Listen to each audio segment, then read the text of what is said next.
Next topic है Coulomb's law. Coulomb's law experimental law है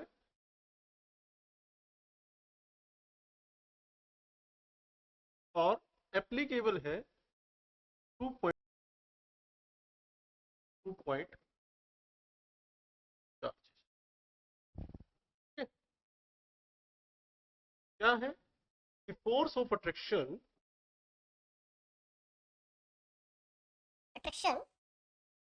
और repulsion between 2 point charges is directly proportional to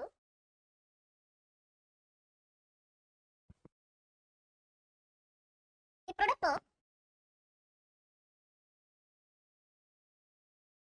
magnitude of charges and inversely proportional to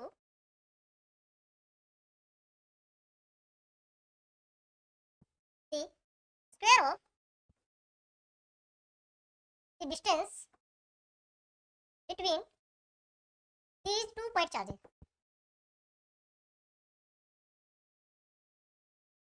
The force of attraction or repulsion between 2 point charges is directly proportional to the product of magnitude of charges and inversely proportional to the square of the distance between these 2 point charges. हमारे पास मान लीजिए 2 point charges है Q1 and Q2 separated by a distance r. मान लीजिए मेरे दो cases यहाँ पर पॉसिबल है. If Q1 Q2 greater than 0 it means positive और यहाँ पर जो है रिपल्सिव फोर्स होगी. सेम साइन है, repulsive force. If Q1 Q2 less than 0 negative attractive force होगी. अपोजिट साइन आएंगे, अट्रैक्टिव फोर्स. ठीक है, तो फोर्स ऑफ अट्रैक्शन भी हो सकती है, रिपल्शन भी हो सकती है, डिपेंड करता है कि साइन क्या है चार्जेस के. अगर इक्वल चार्जेस है, सेम साइन के चार्जेस है, देन रिपल्सिव. अपोजिट साइन है तो attractive. Then force of attraction F directly proportional to the product of magnitude of charges and inversely proportional to the square of the distance between these 2 point charges. Then combine this. जब भी इस directly proportional को solve करेंगे तो एक constant आएगा k. यहाँ पे इस k का नाम है इलेक्ट्रोस्टैटिक कांस्टेंट.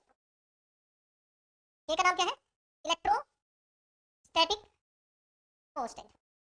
k है 1/4 pi epsilon naught. This is permittivity of free space. Permittivity for free space. इसकी वैल्यू है 8.854 10⁻⁻12 कूलम्ब स्क्वायर पर न्यूटन पर मीटर स्क्वायर. ये इसकी यूनिट है. ठीक है, ये वैल्यू यहां पर रखेंगे, 4 पाई की वैल्यू रखेंगे तो इस k की वैल्यू कितनी आ जाती है? 9 × 10⁹ न्यूटन मीटर स्क्वायर पर कूलम्ब स्क्वायर. तो हमारे पास फोर्स क्या आ गई भाई 2 पॉइंट चार्जेस के बीच में? 1/4 pi epsilon naught Q1 Q2 upon.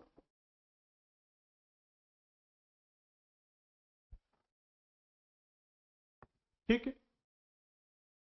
अच्छा, कई बार इस एप्सिलॉन नॉट का जो है ना डायमेंशन फॉर्मूला आ जाता है. एप्सिलॉन नॉट, यहां से एप्सिलॉन नॉट की देखिए क्या लिखने की, ये तो कांस्टेंट हो गया. Q1 Q2 upon F into में R स्क्वायर. अब Q चार्ज है, इसका डायमेंशन फॉर्मूला क्या होता है भाई? AT. ये भी क्या है? AT. फोर्स का होता है MLT-2 और डिस्टेंस L स्क्वायर. तो क्या बन गया भाई? M-1 L square L cube L-3 ऊपर जाके ही हो गया.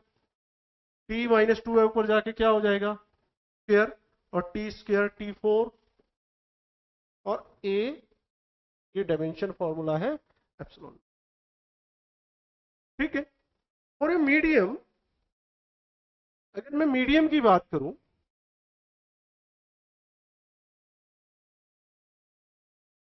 सेम चार्जेस हैं, separated by the same distance r and placed in medium.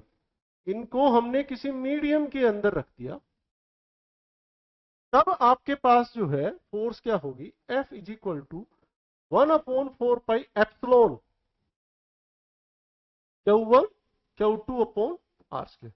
This is epsilon permittivity for medium. Actual में ये क्या है, जो एप्सिलॉन नोट है, एप्सिलॉन है, ये क्या है, property of the medium, property of medium, property of medium, ये मीडियम में, ठीक है, प्रॉपर्टी ऑफ द मीडियम.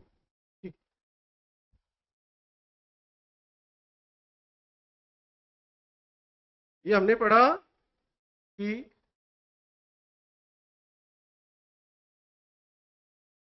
ये फ्री स्पेस में है, फ्री स्पेस की वैल्यू और फ्री स्पेस और वैक्यूम, ध्यान रखना. और ये क्या है हमारे पास, मीडियम में वैल्यू है. तो एफ वैक्यूम हमारा क्या था, 1/4 pi epsilon naught Q1 Q2 upon R square. और मीडियम में क्या है, एफ मीडियम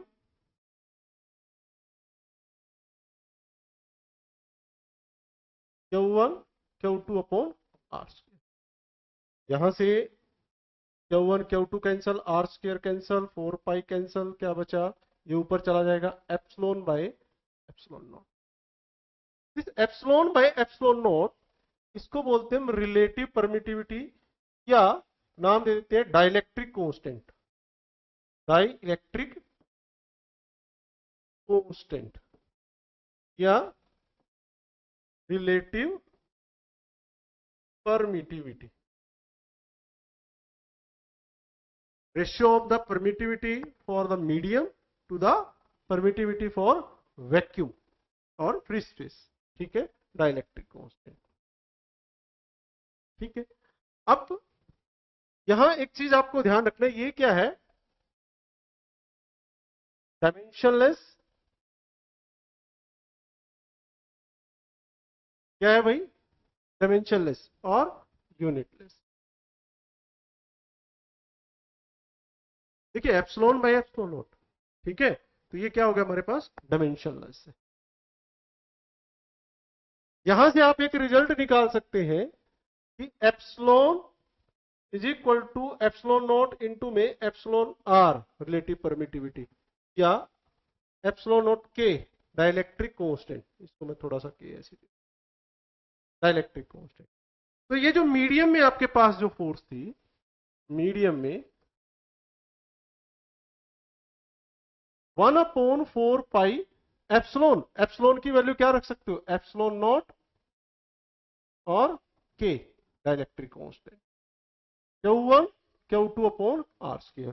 तो फिर से इसको क्या लिख सकते हैं, मीडियम 1/, ये आ गया 1/k, पहले ले लो,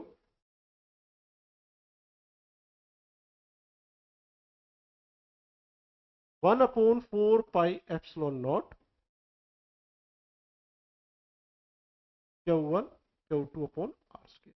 अगर इसकी बात करें, ये क्या है, फोर्स इन वैक्यूम, तो force in medium is equal to 1/k force in vacuum.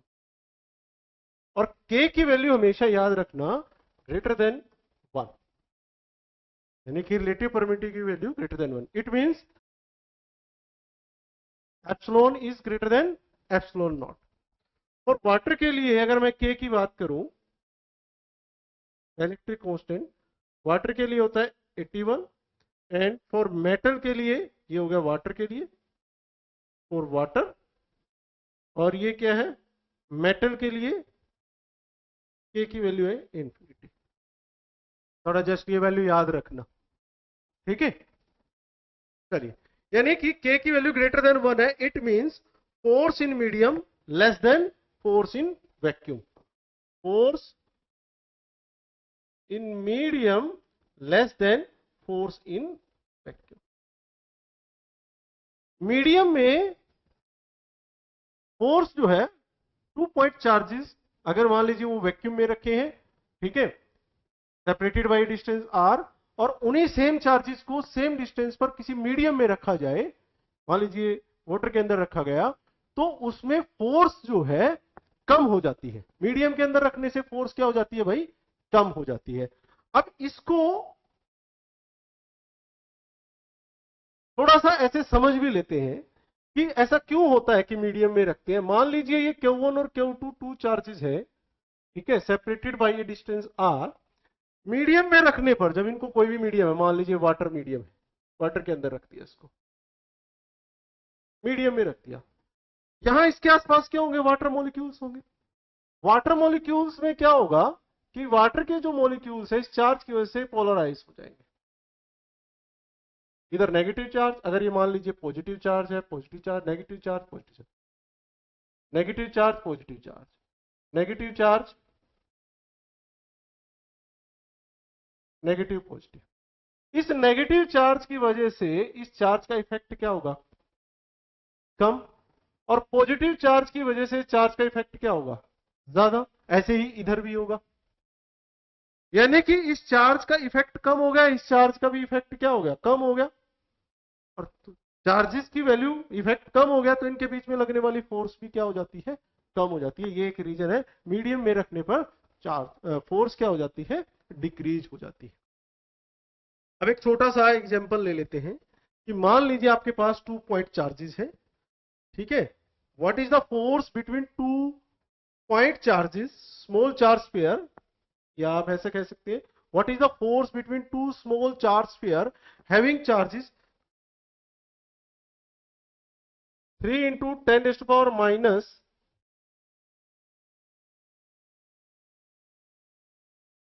3 into 10 raised to power minus 7 coulomb and 2 into and second charge 2 into 10 raised to power minus 7 coulomb separated by a distance r is equal to 30 centimetre.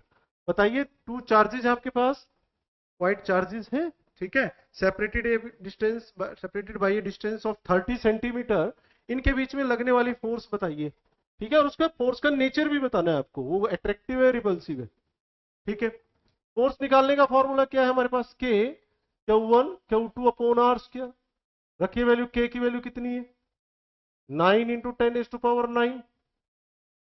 Q1 कितना है, 3 into 10 raised to power minus 7, 2 into 10 raised to power minus 7, distance R square, R क्या है, centimetre, CGS system में है तो इसके metre बनाओ, 30 into 10 raised to power minus 2 metre, यानी कि 3 into 10 raised to power minus, या आप कह सकते हैं 0.3 मीटर, 0.3, 0.3 हटा दो, ये कैंसल हो गया, ये 3 आ गया, ठीक है। 3 इंटू क्या हो गया 6, 6 इंटू 10 रेज़्ड टू पावर 9 और 10 रेज़्ड टू पावर 2 11 और 10 रेज़्ड टू पावर माइनस 14, कितना हो गया 10 raised to power minus 3 newton, ठीक है। 6 into 10 raised to power minus 3 newton, इतनी फोर्स लगेगी। नेचर कैसा होगा भाई इस फोर्स का, दोनों चार्जेस के सेम साइन है, रिपल्सिव। कैसा नेचर होगा भाई, रिपल्सिव, ठीक है। नेक्स्ट हमारे पास है, ये हमने पढ़ा है जो कूलम्स लॉ है, हमने यहां पर क्या है, सिर्फ मैग्नीट्यूड की बात की है, वेक्टर फॉर्म की बात नहीं की है, डायरेक्शन की बात नहीं की है। तो Coulomb's law in vector form,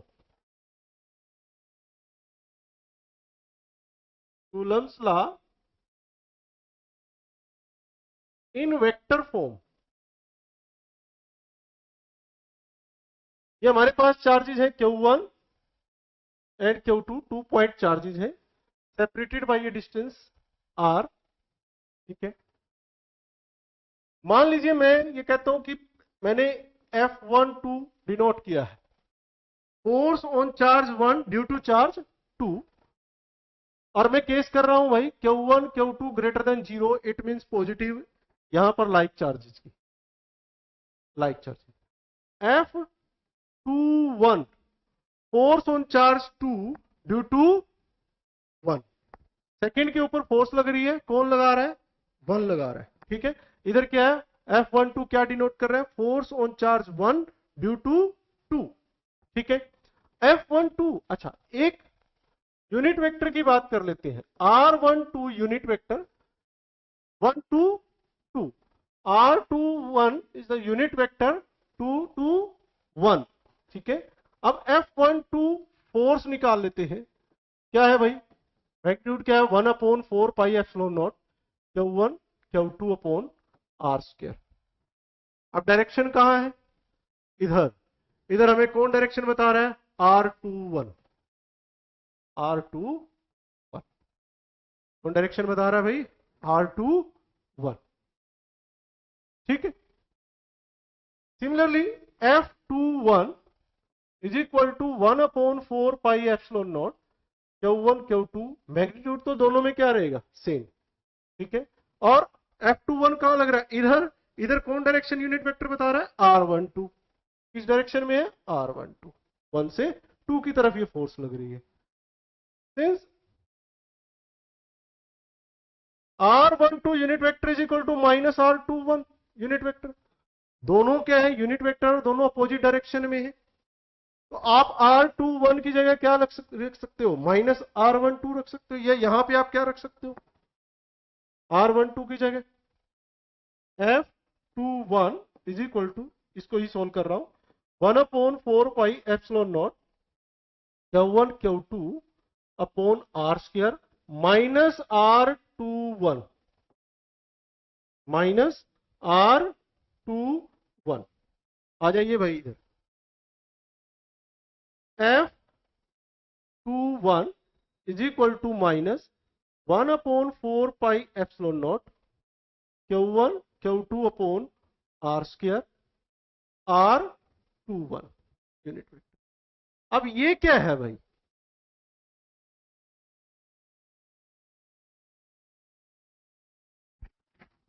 F12 F21 is equal to minus F12। F12 is equal to minus F21। दोनों फोर्सेस क्या होंगी? इक्वल होंगी and opposite direction. Means follow the Newton's third law, यानी कि Coulomb's law in vector form follow Newton's third law. किसको? Newton third law को follow करता है। ये इंपॉर्टेंस।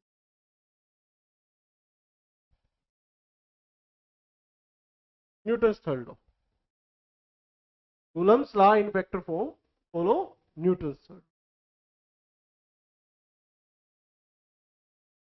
दूसरा, ये जो फोर्सेस होती हैं, इनके बीच में जो फोर्सेस लगती हैं, ये आपको बता दूं सेंट्रल फोर्स होती है।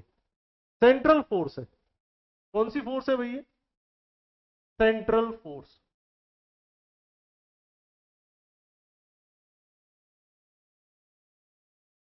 सेंट्रल फोर्स का मतलब क्या है?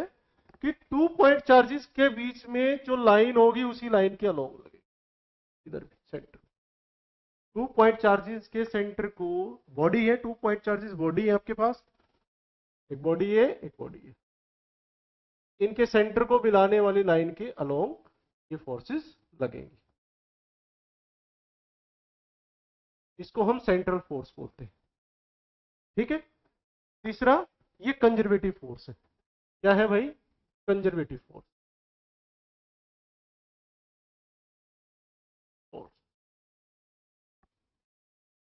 नेक्स्ट हम कूलम्स लॉ को इन टर्म ऑफ पोजीशन वेक्टर की फॉर्म में पढ़ेंगे।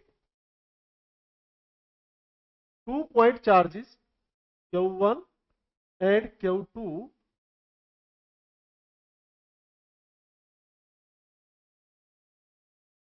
let R1 be the position of charge Q1, R2 be the position of charge Q2,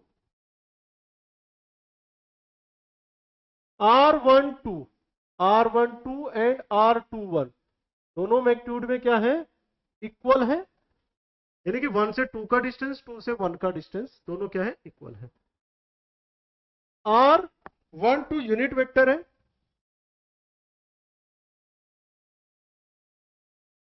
one से 2 की तरफ। R21 यूनिट वेक्टर है, कहां से कहां, 2 से 1 की तरफ। तो यहां F12 क्या होगा, F12 force on charge 1 due to 2, F21 force on charge 2 due to 1, 2 के ऊपर लग रही है, कौन लगा रहा है भाई, 1। ठीक है, अब देखिए F12 1/4 pi epsilon naught Q1 Q2 upon ये डिस्टेंस, दोनों चार्जेस के बीच का डिस्टेंस वो कितना है, R12 is equal to R21 बराबर है। अच्छा डायरेक्शन कहां होगा, उसी हिसाब से रख लेंगे, F12 डायरेक्शन कहां है भाई, इधर है 2 से 1, तो यहां R21 स्क्वायर और ये डायरेक्शन होगी R21 यूनिट वेक्टर। ठीक है, किसी भी यूनिट वेक्टर को आप क्या लिख सकते हैं, तो वेक्टर और उसके मैग्नीट्यूड से डिवाइड कर दो, वो आपको क्या मिल जाएगा, यूनिट वेक्टर है। किसी वेक्टर को उसके मैग्नीट्यूड से डिवाइड कर दो तो आपको क्या मिलेगा, यूनिट वेक्टर मिलेगा। इसी तरह से R21 यूनिट वेक्टर किसके बराबर होगा, R21 position vector, R21 magnitude. Clear है, तो यहां से हम क्या लिख सकते हैं, F12 is equal to 1/4 pi epsilon naught Q1 Q2 R21 square, यहां क्या आ जाएगा, R21 पोजीशन वेक्टर और ये R21 मैग्नीट्यूड। सेकंड और ये 2 और 1, ये क्या हो जाएगा, 3 हो जाएगा। F12 1/4 pi epsilon naught Q1 Q2 upon R21 cube R21 position vector.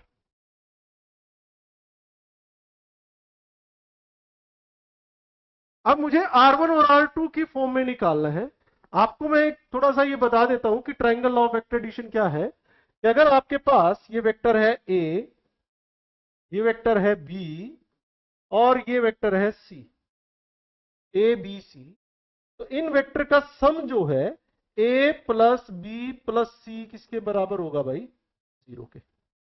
A plus B plus C is equal to 0, तो यहां से A plus B is equal to minus C, is equal to क्या है, minus C vector. अब अगर C vector इधर है तो माइनस C वेक्टर का होगा इसका अपोजिट, यानी कि हम ऐसा कह सकते हैं this vector plus this vector is equal to this vector, direction को चेंज कर दो, दिस वेक्टर। ठीक है, अब यहां हमारे पास देखिए, अगर मैं यहां की बात करूं, R21 मुझे निकालना है, क्या निकालना है, R21 2 से 1, ये वाला वेक्टर R21 इधर R21, तो दिस वेक्टर, ये देखिए थोड़ा सा और आसान कर देता हूं, R21 और ये हो गया भाई R1। ठीक है, तो यहां R2 plus R21 R2 plus R21 is equal to क्या आ जाएगा भाई, R1, इज इक्वल टू क्या आ जाएगा भाई, R1। तो R2 vector is equal to R1 minus R2। R21 vector के जगह आप क्या लिख सकते हो, R1 माइनस R2। यहां से आपके पास F12 is equal to 1/4 pi epsilon naught Q1 Q2, यहां हो जाएगा R1 माइनस R2 क्यूब, और यहां क्या हो जाएगा, R1 minus R2।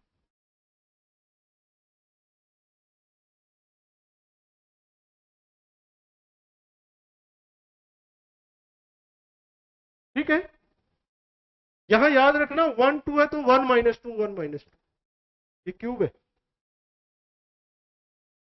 Similarly F21 क्या लिखेंगे भाई, F21 1/4 pi epsilon naught Q1 Q2 upon R2 minus R1 cube R2 minus R1। R2 minus R1, 2 minus 1, 2 minus 1।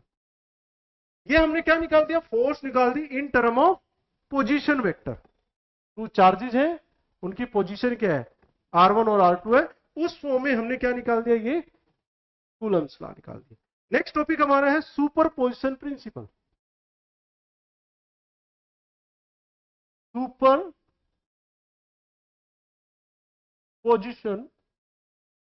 Principal.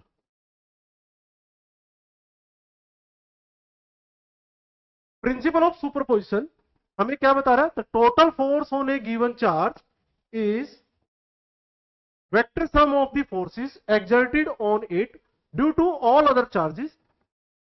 ठीक है, the force between two charges is not affected by the presence of charges. देखिए क्या है, मान लीजिए आपके पास एक ये चार्ज है Q0 और इसके आसपास डिफरेंट चार्जेस है Q1, Q2, Q3 dash dash Qn। कह रहे कि इस चार्ज के ऊपर एक चार्ज है, ये इसके कारण जो फोर्स लगी, टोटल चार्ज, टोटल देखिए क्या है, इस चार्ज के ऊपर टोटल फोर्स इन सभी चार्जेस के कारण क्या होगी कि इंडिविजुअल जो फोर्सेस होगी, इंडिविजुअल चार्जेस के कारण जो फोर्सेस होगी, मान लीजिए F01 0 पे 1 लगा रहा है, F02 0 पे 2 लगा रहा है। ये भी ध्यान रखना, जब हम Q1 और Q0 के बीच में फोर्स लगा रहे हैं तो अदर चार्जेस नॉट अफेक्टेड। इसने कहा the force between two charges is not affected by the presence of other charges. कि जब आप दो चार्जेस के बीच में फोर्स लगा रहे हो, ठीक है, उस फोर्स पे अदर चार्जेस के कारण जो फोर्स है उसका कोई इफेक्ट नहीं है। यानी कि आप जब दो चार्जेस के बीच में फोर्स लगा रहे हैं तो इन सबको भूल जाइए कि यहां भी और चार्जेस है कि नहीं है। इस चार्ज के कारण फोर्स F02, इस चार्ज के कारण फोर्स F03, NH चार्ज के कारण फोर्स F0n। तो total force on this charge is equal to vector sum of the forces. सुनिए, vector sum of the forces due to individual charges. तो total force on a charge Q0 is equal to vector sum of the forces, vector sum of the forces due to individual charges. फिर से सुनिए, एक charge ये है, बहुत सारे charges से घिरा हुआ है, ठीक है, इस चार्ज के ऊपर इन सभी चार्जेस के कारण टोटल फोर्स क्या होगी? वो क्या होगी? वेक्टर सम होगा। क्या होगा? वेक्टर सम होगा फोर्सेस का ड्यू टू इंडिविजुअल चार्जेस के कारण। भाई इंडिविजुअल चार्जेस के कारण जो फोर्सेस होगी उन सभी का सम, वेक्टर सम, ठीक है, वो क्या होगी? Total force. This is the superposition principle. ये क्या है आपके पास? सुपरपोजिशन प्रिंसिपल है। अब कुछ न्यूमेरिकल करते हैं, देख लेते हैं। एन इनफाइनाइट, क्वेश्चन क्या है देखिए, an infinite number of charges, each charge equal 4 microcoulomb are placed along x axis at x is equal to 1 metre, x is equal to 2, x is equal to 4 metre, x is equal to 8 metre and so on. ये कह रहा है भाई x axis पे रखा हुआ है, ये x इज इक्वल टू 0 हो गया ओरिजिन, ठीक है। एक चार्ज रखा है x is equal to 1 metre पे, कौन सा चार्ज है भाई? 4 माइक्रोकूलम, सभी एक ही चार्ज। फिर ये कहां रखा है? x is equal to 2 metre पे भी 4 माइक्रोकूलम रखा, x is equal to 4 metre पे भी 4 माइक्रोकूलम रखा है, x इज इक्वल टू 8 पे भी 4 माइक्रोकूलम रखा है एंड सो ऑन, ऐसा ही चल रहा है। और ओरिजिन पर जो चार्ज रखा है, origin x is equal to 0 पे 1 कूलम चार्ज। आपको क्वेश्चन क्या है देखिए, 1 कूलम चार्जेस पर इन सभी चार्जेस के कारण जो कहां रखा है, x is equal to 1 metre, 2 metre, 4 metre, 8 metre and so on, उस पर जो चार्जेस रखे उनके कारण इस चार्ज पर आपको टोटल फोर्स निकालनी, ठीक है। चलिए देखिए, सबसे पहले ये चार्ज, इसको मैं नाम दे दूं यहां पे Q0, ये क्या हो गया? Q1, Q2, Q3, Q4, और सभी क्या है? Q1 is equal to Q2 is equal to Q3 is equal to, सब है बराबर। ठीक है, इनको मैंने नाम दे दिया क्यू। क्या नाम दे दिया भाई? क्यू दे दिया। तो ये सभी चार्ज इक्वल है, तो ये क्यू हो गया सारे। चलिए, फोर्स क्या होगी? एफ इज इक्वल टू के या 1/4 pi epsilon naught q not Q. ये देखिए पहला, इनके बीच का डिस्टेंस है 1, क्यू अपॉन 1/2। ऐसे ही 1/4 pi epsilon naught q not Q, इसके और इसके बीच का डिस्टेंस कितना है? 2, 2 का square plus 1/4 pi epsilon naught q not और क्यू। अब इसके बीच में निकाल रहे हैं फोर्स, और इनके बीच का डिस्टेंस कितना है भाई? 4 मीटर, 4 का square plus 1/4 pi epsilon naught q not और ये जो 8 मीटर डिस्टेंस पर रखा हुआ है, ठीक है, 8 मीटर डिस्टेंस पर रखा हुआ है, तो क्यू अपॉन 8 का स्क्वायर एंड सो ऑन। अब इसमें से देखिए क्या कॉमन आ गया? F is equal to 1/4 pi epsilon naught q naught common आ गया, 1 स्क्वायर 1/2 का स्क्वायर 1/4 का स्क्वायर 1/8 का स्क्वायर एंड सो ऑन। ठीक है, यानी कि आपके पास जो है फोर्स क्या आ गया? 9, के की वैल्यू रख दे 9 × 10⁹, क्यू की वैल्यू क्यू नॉट की वैल्यू 1, क्यू नॉट की वैल्यू 4 माइक्रो। यहां क्या आ गया?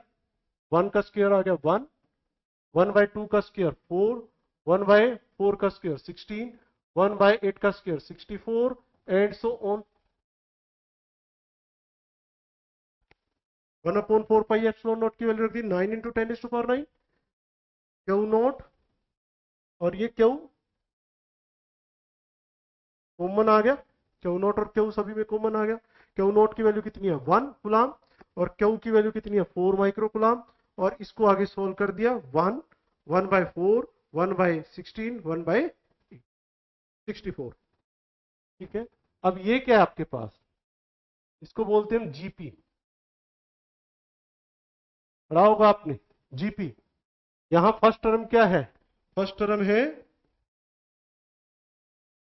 1 और आर क्या है? रेशो 1/4, यानी कि सेकंड को फर्स्ट से डिवाइड करो 1/4 होगा, थर्ड को सेकंड से डिवाइड करो 1/4 आएगा, नेक्स्ट को इससे डिवाइड करो 1/4 आएगा, आर सभी में क्या आएगा? सेम आएगा 1/4। और इन सभी का सम, जीपी का जो सम होता है वो a/1 - r होता है, a/1 - r। तो s is equal to a की वैल्यू क्या है? 1, 1 माइनस के 1/4, तो ये क्या आ गया? 1/3/4। ठीक है, 4/3 आ गया, 4/3 आ गया। ठीक है, तो वैल्यू रखिए f इज इक्वल टू 9 × 10⁹, 4 × 10⁻⁻6, ये तो 1 हो गया। ये कितना हो गया? 4/3, ये हो गया 348 × 10⁻3। ठीक है भाई, न्यूटन। चेक कर लेते हैं एक बार और। ठीक है, 3 इतना न्यूटन ये फोर्स की वैल्यू आ गई। क्लियर? नेक्स्ट हमारे पास जो एग्जांपल है, consider 3 charges q1 q2 q3 and each equal to q at the vertices of an equilateral triangle of side L. What is the force on a charge q with the same charge q placed at the centroid? देखिए, ये हमारे पास क्या है? एक equilateral triangle है। क्या है भाई? Equilateral triangle.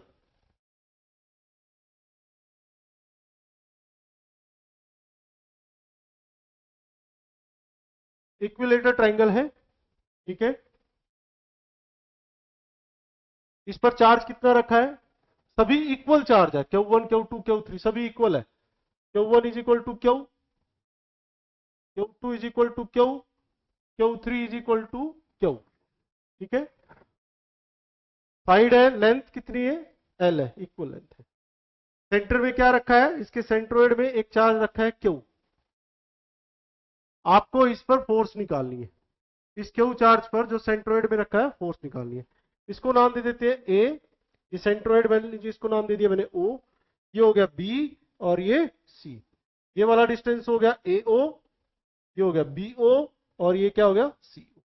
यानी कि AO, BO और CO इक्वल डिस्टेंस है। ठीक है, क्या डिस्टेंस है? सभी इक्वल डिस्टेंस है। अब देखिए क्यू चार्ज पर, थोड़ा सा इसको ध्यान से देखना, क्यू चार्ज पर इसके कारण डिस्टेंस, अच्छा सबको इक्वल मान लीजिए, मैं R मान लेता हूं, मैंने R मान लिया इन सभी को। ठीक है, क्यू चार्ज के कारण इस पर फोर्स कहां लगेगी? दोनों देखिए क्या है, सेम साइन है, बोला है ना इसमें सेम साइन है, तो रिपल्सिव होगा, इधर फोर्स लगेगी ये, इसको नाम दे दिया मैंने, ये 1 है, 1 के कारण फोर्स इधर ये रिपल्सिव होगी F1। F1 क्या होगा भाई? F1 1/4πε0 q q upon R square. ठीक है, और डायरेक्शन कहां होगी? BO। डायरेक्शन कहां होगी भाई? BO, B से O की तरफ इधर। Q2 के कारण इस पर फोर्स क्या होगी भाई? F2। ठीक है, F2 क्या होगा भाई? 1/4πε0 q q capital q upon distance, इन दोनों के बीच का डिस्टेंस क्या है? R स्क्वायर, और डायरेक्शन क्या होगी? CO। अब इस चार्ज के कारण इस पर फोर्स क्या होगी? F3 क्या होगी भाई? F3। तो F3 क्या है? 1/4πε0 q q upon R square, किधर लगेगी भाई? F3 AO डायरेक्शन में। अब मैग्नीट्यूड अगर आप देखें सभी का इक्वल है, सभी का क्या है? इक्वल है। टोटल फोर्स क्या है? अब देखिए कैसे निकालेंगे। टोटल फोर्स क्या हो जाएगी? F is equal to, total force F is equal to F1 plus F2 plus F3। F1 कितना है? यहां से सब में से क्या है? ये कॉमन आ जाएगा, 1/4πε0 क्यू क्यू कॉमन आ गया, अंदर क्या रहेगा भाई? BO plus CO plus AO।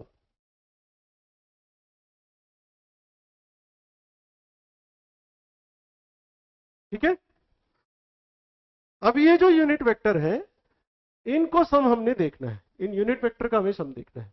देखिए कहां कहां लगे हुए हैं एक वेक्टर पर। BO AO देखो कहां लगा हुआ है? AO कहां है? नीचे।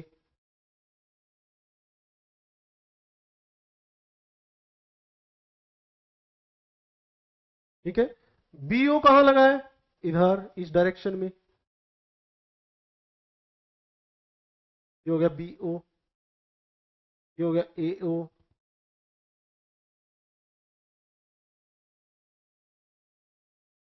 AO कहां लगा है? नीचे।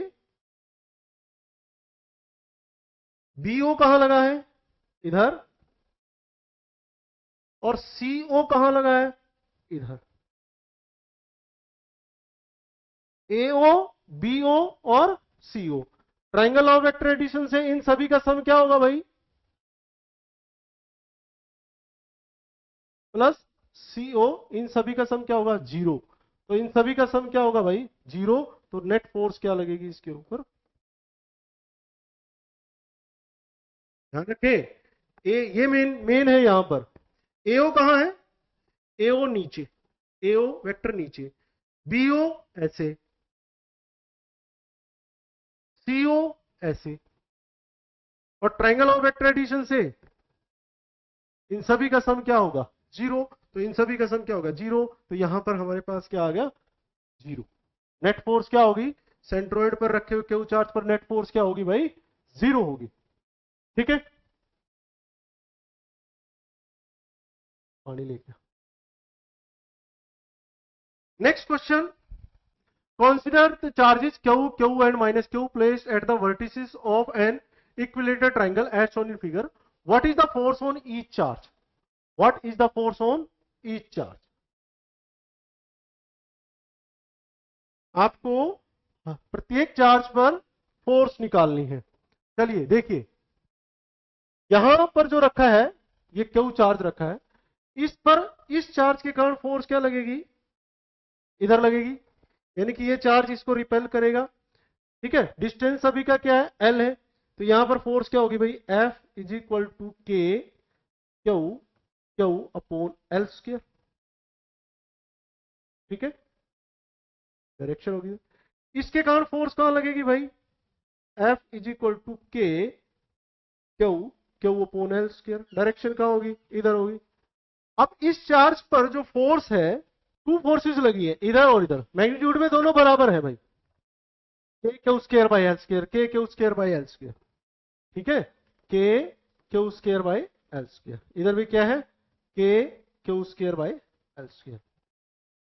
अब इधर देखिए, यहां एंगल कितना है, ये 60, तो ये एक्सटर्नल एंगल कितना होगा 120, क्योंकि इसका पूरा एंगल का ये क्या है, एक स्ट्रेट लाइन 180, ये 60। अब यहां पर आप क्या लगाएंगे, फोर्स लगाएंगे, F parallelogram of vector addition, ये क्या लगाएंगे, एफ इज इक्वल टू यहां से net force F square plus 2 F F cos 120। Cos 120 का क्या होता है value, F square plus 2 F square into में कॉस 120 माइनस 1/2, कट गया भाई। यहां से क्या बचा, एफ स्क्वायर माइनस के एफ स्क्वायर, ये कट गया। यहां से एफ स्क्वायर का स्क्वायर रूट एफ आ गया। तो इस पर जो रिजल्टेंट फोर्स लगेगी वो कितनी होगी भाई, ठीक है, इस पर रिजल्टेंट फोर्स क्या होगी भाई, एफ। अब देखते हैं इस पर इसके कारण फोर्स कहां लगेगी, इधर, एफ इज इक्वल टू के क्यू क्यू क्यू स्क्वायर और डिस्टेंस एल स्क्वायर। ठीक है, इसके कारण फोर्स कहां लगेगी, इधर, कितनी, एफ इज इक्वल टू के q square upon L square. अब ये दो फोर्सेस हैं, इनके बीच का एंगल 120 है, तो यहां भी हम रिजल्टेंट जो फोर्स है ऐसे निकालेंगे, parallelogram law of vector addition का यूज करके। ठीक है, तो क्या है, रिजल्टेंट फोर्स हमारा क्या आएगा, यही आएगा, और उसकी डायरेक्शन कहां होगी भाई, इधर। ठीक है, आ जाते हैं अब इस पे, इसके कारण इस पर फोर्स कहां लगेगी, इधर, ये इसको अट्रैक्ट करेगा, और इसके कारण भी इस पर कहां फोर्स लगेगी, इधर अट्रैक्ट करेगा। तो पहले इधर देख लेते हैं क्या फोर्स लगेगी, एफ इज इक्वल टू के Q Q Q square upon L square. इधर क्या लगेगी, के q square upon L square. अब यहां इनके बीच का एंगल कितना है भाई, 60। अब इनका रिजल्टेंट कैसे निकालेंगे, नेट फोर्स कैसे निकालेंगे यहां पे, या F square plus 2 F F cos 60 degree, और कॉस 60 क्या होता है, 1/2 F square plus 2 F square into में 1/2, ये कैंसिल हो गया 1/2, तो कितना हो गया भाई, एफ स्क्वायर 3 एफ स्क्वायर, यानी कि एफ आपके पास क्या गया, √3f, यानी कि इस पर जो फोर्स लगेगी कितनी होगी, √3f।